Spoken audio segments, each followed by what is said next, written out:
Does your dental arsenal kind of look like this? Today I would like to talk with you about how to reduce the amount of cost that you put into your dental products. Then, of course, reducing the cost that we basically put into our dental health as to dentists and all the maintenance, and to just give an overall better appearance to your teeth.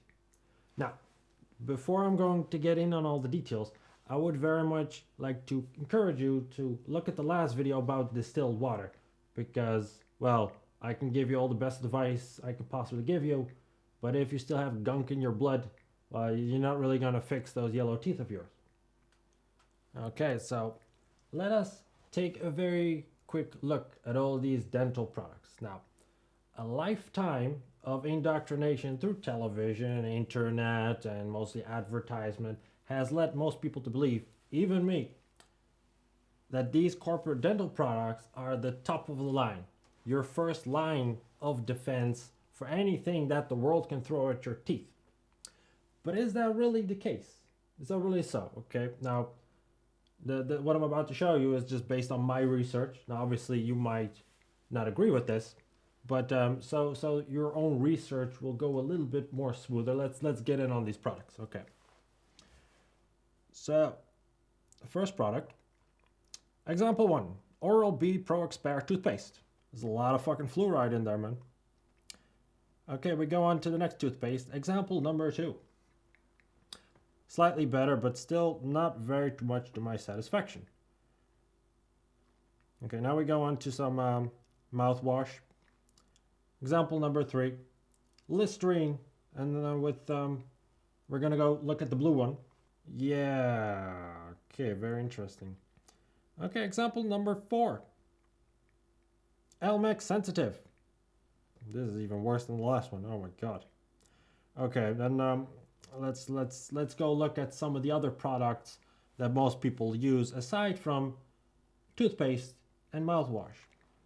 Example number five, Ultra Dent teeth floss. Yeah, okay, wow, fucking teeth floss? I just thought it was a piece of wire. Okay, now let's go to another product here. So the example number six, Sunstar Gum Soft Bakes. Sodium fluoride. Okay, well, okay, I think we've had seen enough of it before.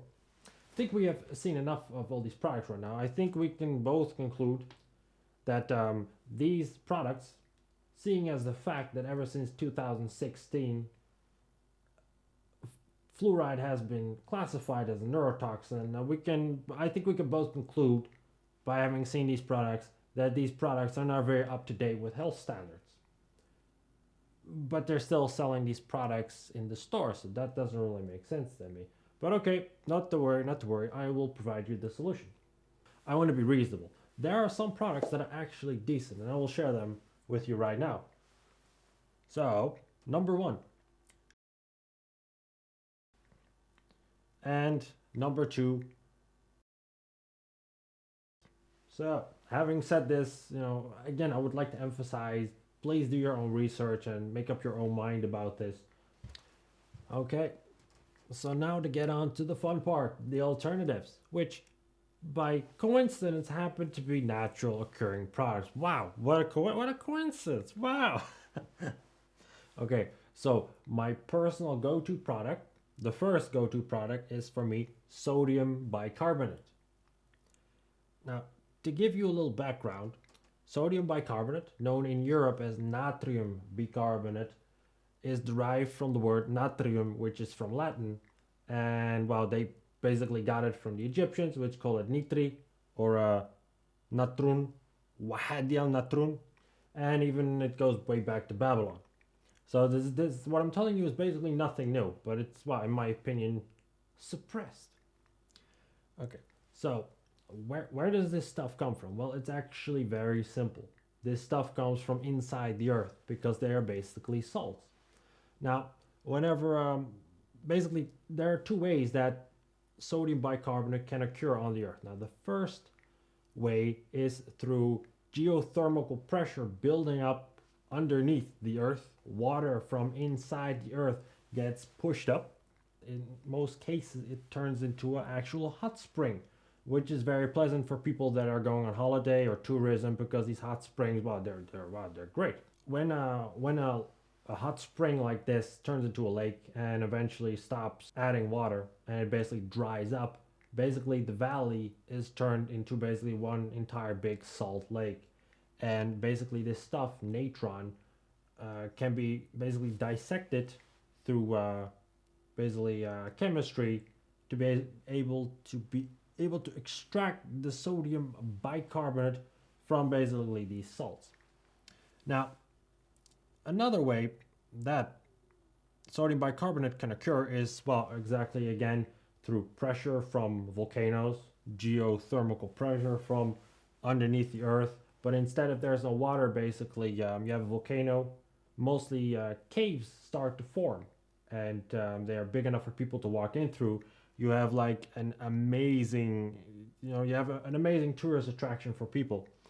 And yeah, this is basically the reason why, because there are so many salt lakes that people can extract sodium bicarbonate from. Most people, they don't even want to extract the sodium bicarbonate from these tourist attractions, because obviously, well, these are a great source for income. And besides that, the quantity of sodium bicarbonate that can be extracted from these salt lakes, kind of like there's one in Wyoming in America, which, if I remember correctly, is the biggest in the entire world, that can supply us for like hundreds of years of sodium bicarbonate for everyone. So basically, when you already have easy alternatives like that, we don't have to resort to this, which is actually great. Now, having said that, sodium bicarbonate from these crystals in the form of nacolite seem to be the most purest form of sodium bicarbonate that do not require any chemical alterations to be done to be able to extract the pure form of this sodium bicarbonate. Okay, now to get back to our teeth. Now we have the sodium bicarbonate, which is already great, which is the best. But in the event that you would like to kill even more bacteria, in case you would like to do that, I would like to advise you to add a single drop of grapefruit extract. Now, to take a quick look at what's inside a grapefruit. So it's very simple. You just add one drop, but please be careful to only add one drop. Okay. When I was experimenting with all this stuff, I only did it for 1 month, because what I noticed, the stuff is so potent it will actually burn away your gums. Now, I don't want to scare the shit out of you. Like, oh, the shit, I was gonna burn my gums. No, it's the only thing that will happen is that the skin on your gums will basically change skin because they're damaged and a new skin is formed. But yeah, you're gonna have to see this for yourself. Apparently I have very sensitive gums, so I stopped using it. I just use sodium bicarbonate and some other things. But yeah, it's good for you to know. So what I mostly do now is after I eat, the first thing I do is floss. Now, after I have flossed, I brush my teeth with sodium bicarbonate. And then afterwards, what I do is I brush with hydrogen peroxide.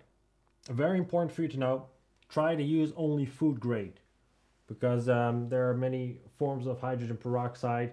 Most of them are sold as like cleaners for clothing, but they have all kinds of stabilizers in that and all kinds of stuff that might potentially be harmful for you. So you want pure hydrogen peroxide. Now, the only thing that I have to add about this is that I repeat, do not exceed 3%. Okay, if you go higher than 3%, it's on your own risk. I'm not taking any liability for anything of that. Okay, just so you know. Now, in case, which is like, let's say is the case here in Europe, some places you can only get 12% of hydrogen peroxide, which is not a problem. It's not a problem at all. You just have to dilute it with distilled water. Okay, now make sure it's distilled water. Don't use tap water, because then if you mix it with tap water, then the hydrogen peroxide will react with whatever is in the tap water, because tap water is filled with all kinds of gunk and materials, which I explain fairly thoroughly in my last video. Well, okay, this is the weird part. Now, I can't explain this for yourself.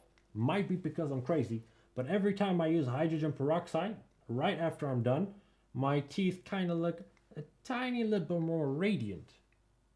Yes, I said radiant. I can't explain this. You're going to have to figure this out for yourself. But it actually has an instant effect on your teeth. So that's why, again, I would like to emphasize, please do not go beyond 3%. Because I don't want you guys coming to me and say, oh, Ralphie, you motherfucker, you told me hydrogen peroxide, I use 12%. Now my teeth are gone. None of that. None of that. Okay, on to mouthwash. I have two solutions for you that will greatly improve the quality of your mouth. Now, first of all, as an alternative to Listerine to kill off a lot of bacteria and to leave a nice pleasant smell for that pleasure for that special someone. Okay, so we're going to start off with peppermint, okay? Also known as mente piperita. Okay, now what is it good for if you are using peppermint inside this solution? Okay, now later on we're going to mix everything with alcohol, but to give you an idea of what the benefits are of using peppermint in a solution for mouthwash. Now, first of all, it's great against asthma, bronchitis. It's a great toothache remedy, and it's very good against spasmodic coughing. For the second essential oil, we have Thymus vulgaris. Okay, thyme is very good against cough, gum infections. Yes, gum infections, and a sore throat.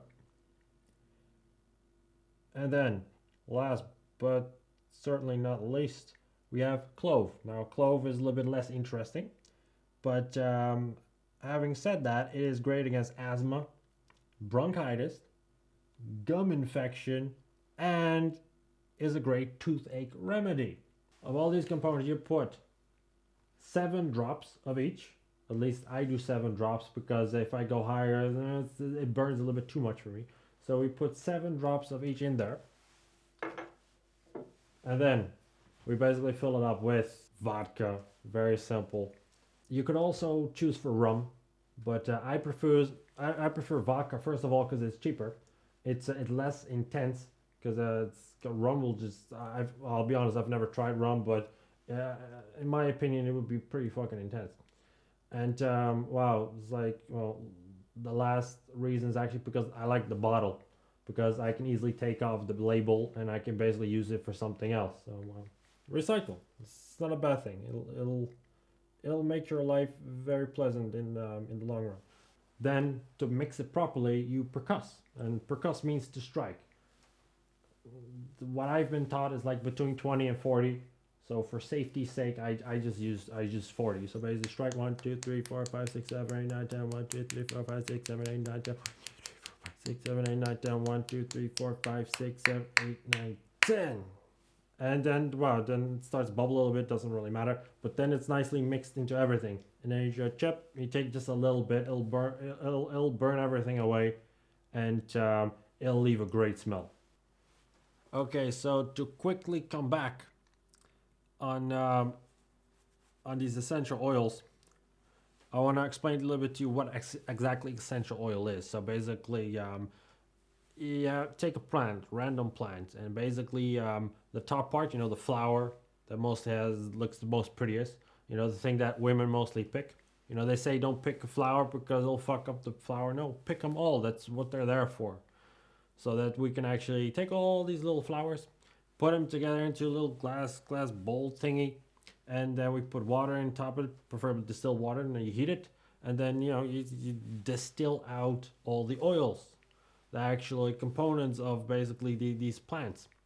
And it's actually one of the greatest thing actually about producing your own food and stuff, because most people think, oh yeah, you have to take off the flowers so that the plants will keep on growing faster, and but most people think, oh, so you throw away these flowers. No, you actually use these flowers to make another product. So as people that have farms, like, I'm very jealous of them, because wow, so far I can't really get a farm myself. But it's a story for another time. But to go on to the second mouthwash, which is very interesting. Okay, remember what I said about about recycling. Well, here I got an empty vodka bottle. I took off the label. Now we're going to use this bottle to make another solution. This new solution, the second solution, is basically to mostly remineralize and thoroughly clean your teeth. Now, what we do is we take an empty bottle, as you can see, as you have just seen, and this bottle is about half a liter or 500 milliliters. And what we put in here is, first of all, sodium bicarbonate, our good old friend sodium bicarbonate, which I've talked about formerly. And now we're going to add trisodium phosphate. Okay, trisodium phosphate is actually not something that really occurs. Well, it occurs in nature, but you get it from other products. So basically, what it is, trisodium phosphate is produced by neutralization of phosphoric acid using sodium hydroxides, often with sodium carbonate. Carbonate can only produce sodium phosphate. Phosphoric acid comes from phosphate rock. So basically you have rock, and then you do chemical stuff with it, or chemical reactions. You make products and you have byproducts, and then you basically get this this trisodium phosphate. Now, trisodium phosphate is inorganic. It's dead rock. That's basically what it is. And yeah, basically we add that into the mixture as well. Now, but before I go on, I want you to know we're using this for teeth, okay? Just to clean your teeth. Now, I'm not an advocate of using this stuff like internally, or as they do back in America, using it for basically to put in food like cereals and stuff, and it's like that I don't get. I have yet to see decent research reports saying that it has any health benefits. I have yet to see it, but anyway. And basically what we do, we take sodium bicarbonate, 6 tablespoons, and trisodium phosphate, only 2 teaspoons. And then basically we add distilled water, shake it up, and then basically that's that. And just basically let it swirl around in your mouth. And as you're swirling around in your mouth, because personally I mostly do this after I brush my teeth. And when I've brushed my teeth, they're already clean. But what I do, seeing as the fact that I'm mostly doing dishes after I eat, because I clean everything after I mostly eat, and I swirl around while I do the dishes, and that's mostly like at least 10 minutes. And as I do this, what you will notice upon taking it in, it's like you will feel when you grind your teeth, that kind of like that grainy, sandy feeling, as if you got sand in your mouth. And basically, as you keep swirling around, like really thoroughly, in my case, as I do my dishes, what happens is, as I'm doing it, when I pretty much I'm done with the dishes, I notice that all the stuff that is in my mouth, all the grainy minerals, are basically being absorbed by my teeth. Now, you can't actually feel it being absorbed, but because when you basically grind your teeth again after a while, you won't feel anything. It's just water. Or, it's mostly water. So when you spit it out, it's really great for getting gunk from between your teeth that even flossing or brushing won't get out. That's one of the main reasons why I use it. And they say I found on the internet that they also use it in dentistry to basically roughen up your teeth and clean your teeth, so that they can like put braces on or whatever. I don't know if that's true, but it does a great job at cleaning your teeth. And when you're done, you spit it out. Mostly you see gunk come out of your mouth, from which you're going to say, hey, where the fuck did that come from? And then your teeth are squeaky clean. And when you grind your teeth, when you spit it out, you will notice that it kind of feels like plastic, like as if your teeth are like new. It's the best. It's awesome. Okay, so there are still a lot of other things out there that you can use for your teeth that are really great. Like, for instance, you can brush with turmeric or curcuma to basically brighten up your teeth. And mostly people do this in combination with coconut oil. Or you can even use only standalone coconut oil to basically oil pull gunk from your teeth to whiten your teeth. I have tried these things. They work to a certain kind of degree. But yeah, when you weigh it in the balance, how much it costs, what you're getting back for it, I prefer to stick to this because this works great for me. And but hey, this is already hopefully enough of a basic for you. Now, having said all these things, I would like to talk about one more thing about you concerning your dental health, and that's about dentists. Okay, now I would very much like to yeah, what should I say? I'm just gonna warn you about dentists due to the fact that most dentistry is not really based on health anymore. At least not in my opinion. Not ever since World War II, with the rise of the Rockefeller Foundation, and modern science and modern medicine, which is actually basically more pharmaceutic than actually health based. But okay, well, that's what it is. So basically, how does this come back to dentists? Well, most dentists, they're out there to get your money, and they don't really care about your dental health. If they really cared about your dental health, they would, have, I don't know, come by every Tuesday to get a free workshop on diets or some shit like that. So, but basically, why I'm telling this to you is basically not because I want to shit on dentists.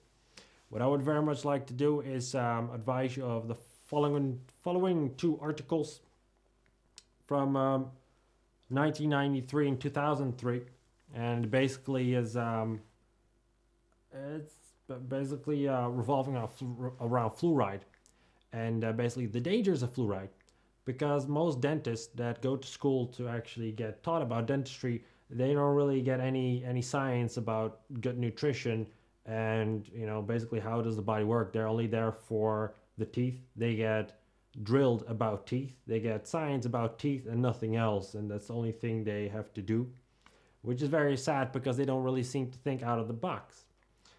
So basically, it comes out to the fact that they want to drill you as much as possible and do a lot of expensive procedures because that is how they make money. Now, basically, well, I don't know how your relationship is with dentists. Personally, I don't have a dentist anymore because most dentists, they use fluoride, and fluoride is a neurotoxin. And the fact that they do not know this shows me that they are not professional. So, having said that, I would very much like for you to take the same attitude when it comes to this and actually, take your health into your own hands. Now, personally, what you do is up to you, but what I did was step to my dentist and show them the reports, and having seen that they don't really care about these reports so much that they don't even want to read it, yeah, it really tells me enough that they're pretty arrogant in the way that they make money. So, wow, I'm not going to give them money. But the great thing about it is, ever since I found out about distilled water and what drinking distilled water does, in combination with the products that I've just showed you right now, actually my dental health is a lot better. And my teeth don't look like the best, but wow, I didn't really do any fucked up procedures to get them like that. And I have far less cavities than I used to do, less problems. So wow, that's my 2 cents for it. Now, that was everything for today. I hope you liked it. I hope it was beneficial to you. Please leave a like if you did, and well, don't forget to share this with all your friends and loved ones.